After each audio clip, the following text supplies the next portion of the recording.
यांचा वाढदिवस या ठिकाणी आयोजित केला। इथले एबीएस ग्रुप, बालाजी ग्रुप आणि इथले संपूर्ण युवक मित्रमंडळ यांना शुभेच्छा देतो। त्यांनी माझ्याही वाढदिवसाला असाच मोठा कार्यक्रम घेतला होता।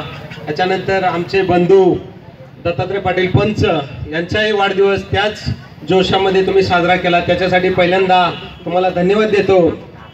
आणि पहिल्यांदा आता 1-2 मिनिटं आपण थांबूया। एक त्या उरीच्या घटनामध्ये आपले 17 जवान शहीद झाले, त्यांना भावपूर्ण श्रद्धांजली देऊया 1-2 मिनिटं नंतर बोलू। या ठिकाणी घडलेले आहेत ते आदरणीय कैलासवासी रामभाऊ पाटील यांना विनम्र अभिवादन करतो आणि माझ्या या आज 2 शब्दांना सुरुवात करतो।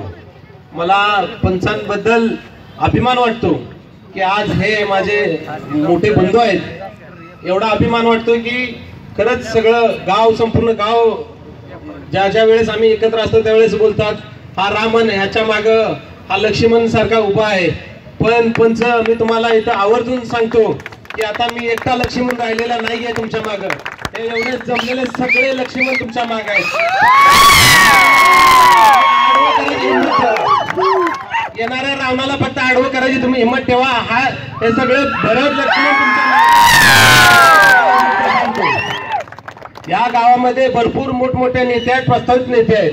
तुम्ही आजपर्यंत बघितलंय सगळ्यांचं राजकारण, ज्या नेत्यांचे करोडो अरबो ते इस्टेट आहेत सगळ्यांची, कोणाची हिंमत झाली नाही।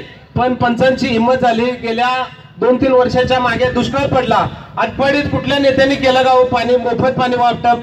तर दत्तात्रय पंचाचं आणि युवा शक्तीने त्या आटपाडीत भर दुष्काळात मोफत पाणी वाटप केलं। त्या गावामध्ये कितीतरी मोठे नेते आहेत, कोणाची हिंमत झाली का? युवकांना मला जरा सांगा। त्या आपल्या आटपाडीतल्या नेत्यांनी आज त्यांच्या वाढदिवसानिमित्त आपल्या युवकांच्या योगदानातून 107 बेंच आटपाडीमध्ये फक्त तुमच्या सर्वांच्या मुळेच हे शक्य आहे। हे दत्ता पंचांचे एकट्याचे पैसे नाही आहेत, तुमच्या सगळ्यांचे गोरगरिबांचे पैसे आहेत आणि त्याचा तुम्हाला सर्वांना आशीर्वाद भेटणार आहे। जे जे वृद्ध लोक आपल्याला त्या सीटवर बेंचवर बसणार आहेत त्या सर्वांचा तुम्हाला आशीर्वाद लागणार आहे।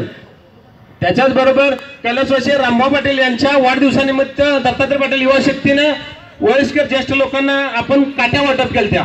ते लोक अजून भेटले की त्यांना आनंद वाटते, बाबा हा बघी तुमच्या युवा शक्तीने मला काठी वाटप केली ती, त्यांचं तेवढं समाधान वाटते।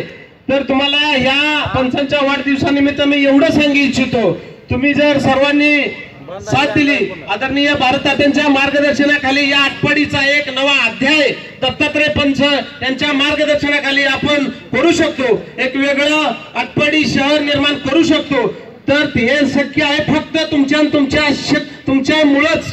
तुम्ही सर्वांनी साथ दिली तर ह्या आटपाडीसाठी आपण काहीतरी करूया। दत्तात्रय पाटील यांच्या मार्गदर्शनाखाली आटपाडीसाठी काहीतरी करूया, एवढंच मी सांगू इच्छितो। तुम्ही सर्वांनी या ठिकाणी भरभरून पंचांना शुभेच्छा दिल्या, त्याच्यासाठी खूप खूप आभारी आहे।